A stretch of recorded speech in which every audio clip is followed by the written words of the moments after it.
Bonjour, à la une des quotidiens de ce jeudi 2 novembre 2017, l'Observateur revient sur l'interview avec le porte-parole du Khalif des Mourides, Serigne Bassirou Abdou Khadre, qui confie Serigne Saliou m'a dit un jour les détails, pages 4 et 5 de l'Obs.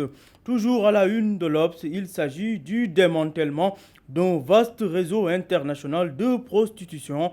Des mannequins, des serveuses étaient filmés nus et vendus à de riches arabes. Selon l'Obs, parmi les filles interpellées, 10 jeunes filles de moins de 30 ans sont identifiées.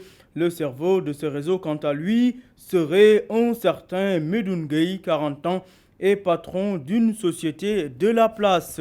Nos confrères de Vox Populi reviennent à leur une sur la dernière réunion préparatoire du Grand Magal de Touba.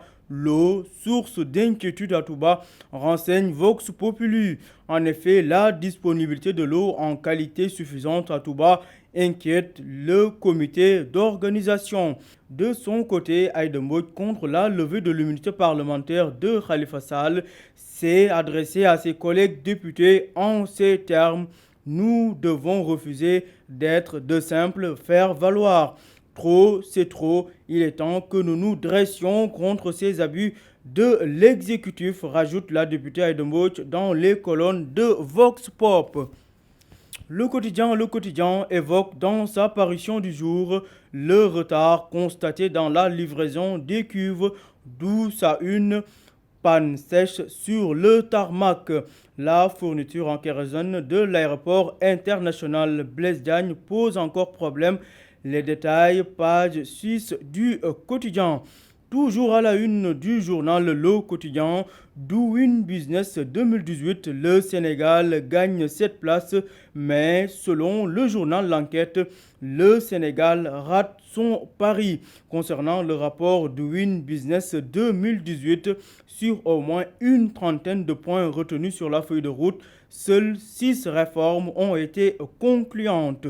Mais de son côté, le gouvernement sénégalais semble avoir oublié cet objectif pour se féliciter des avancées. Restons à la une de l'enquête. Le Forum du justiciable interpelle la Cour suprême concernant l'affaire Khalifa Sall.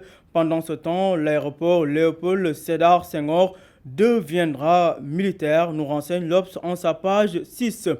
L'As quotidien accorde sa une aux déclarations de la députée Aïda Mbodj en titrant: Aïda Mbodj interpelle la conscience de ses collègues. Concernant l'affaire sur la levée de l'immunité parlementaire du maire de Dakar, Khalifa Sall. Toujours à la une de l'As, Macky à Touba aujourd'hui.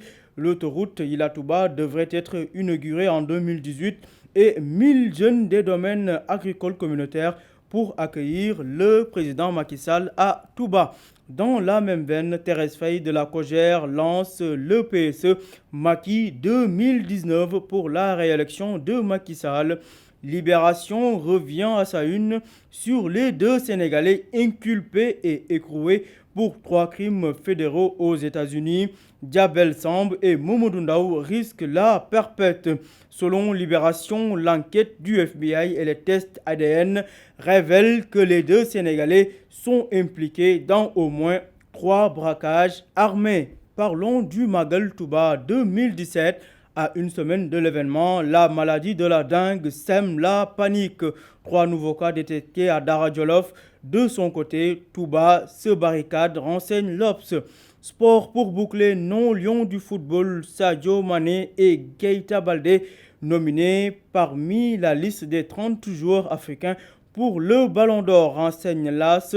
Stade, le quotidien des sports, revient sur la bataille psychologique entre Klopp et Cissé. Liverpool veut-il retenir Sadio Mané? Les détails, page 6 de Stade. À vos journaux et bonne lecture.